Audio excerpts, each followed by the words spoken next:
With the name of Allah, you are welcome in my online lectures in Advanced Management Accounting. In this lecture, I will discuss activity-based costing. Activity-based costing is a costing system that provides more accurate product costs by allocating indirect costs to products.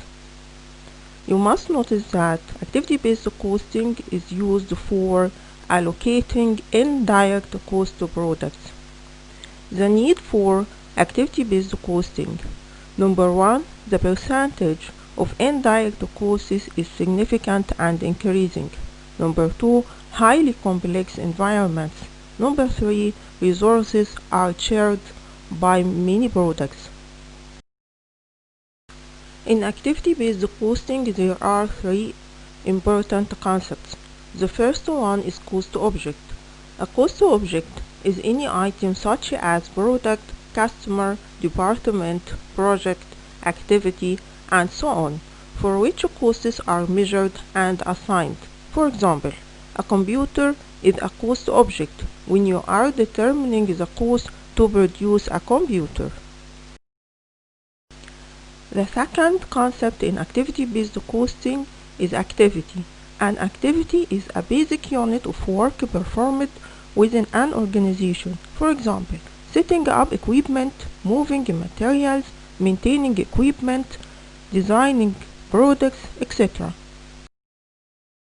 The third concept in activity-based costing is cost driver. A cost driver is a factor which generates costs inside the activity. For example, purchasing of raw material is an activity. The cost driver may be the number of purchase orders. Machine setup is an activity. The cost driver may be the number of setups. Maintaining equipment is an activity. The cost driver may be the number of machine hours. And quality control is an activity.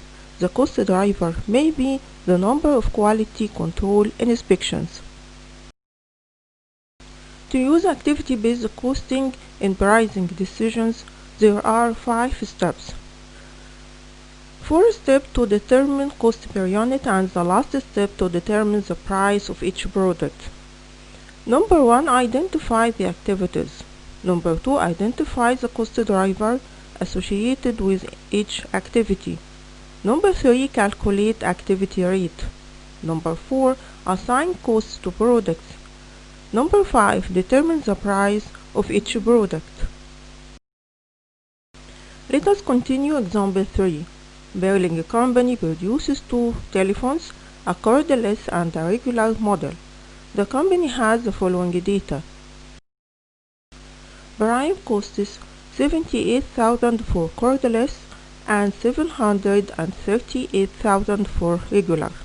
Production units 10,000 and 100,000.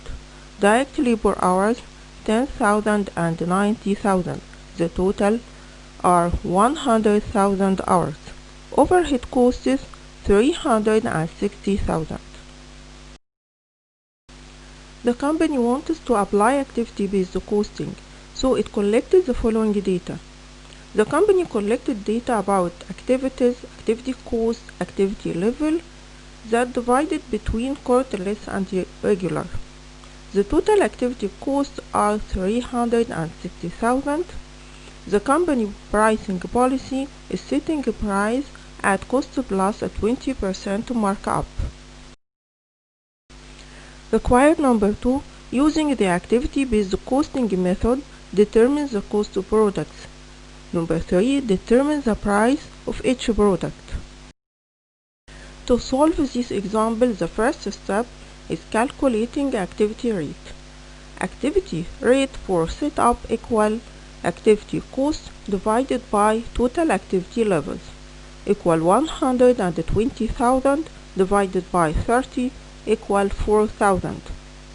Material handling rate equal 60,000 divided by 80 equal 750. Machining rate equal 100,000 divided by 50,000 equal 2. and the testing rate equal 80,000 divided by 100,000 equals 0.8. Indirect manufacturing cost for any product equal activity rate times activity level for this product. In the first activity setup, activity rate 4,000 times activity level for product A 20 equal indirect manufacturing cost 80,000.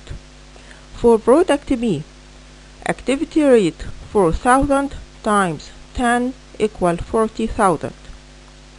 The same as in the other activities, material handling activity rate 750 times activity level for product A 50 equal 37,500. For product B, 750 times 30 equal 22,500. In machining activity, activity rate 2 times 5,000 equal 10,000. For product B, activity rate 2 times 45,000 equal 90,000, and testing activity rate 0.8 times 10,000 equal 8,000. For product B, 0.8 times 90,000 equal 72,000.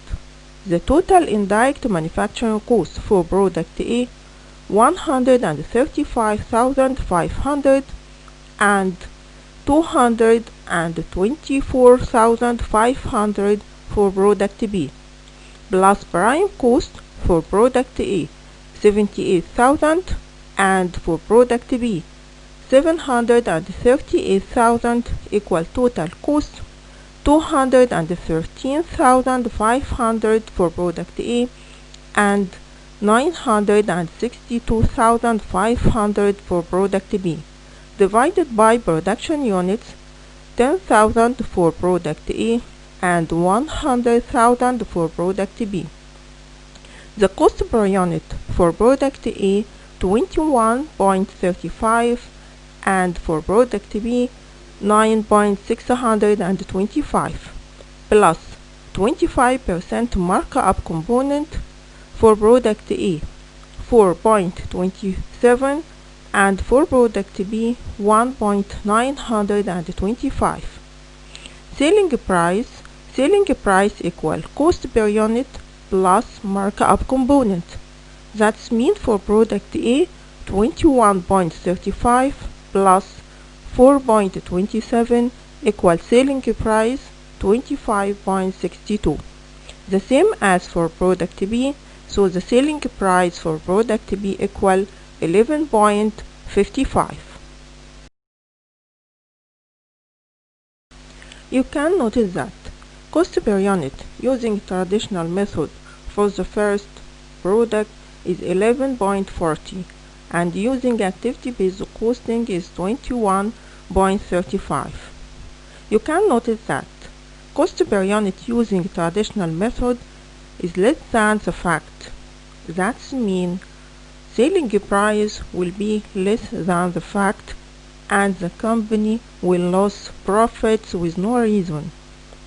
And otherwise, for the second product, cost per unit in traditional method is 10.62 and using activity-based costing is 9.625.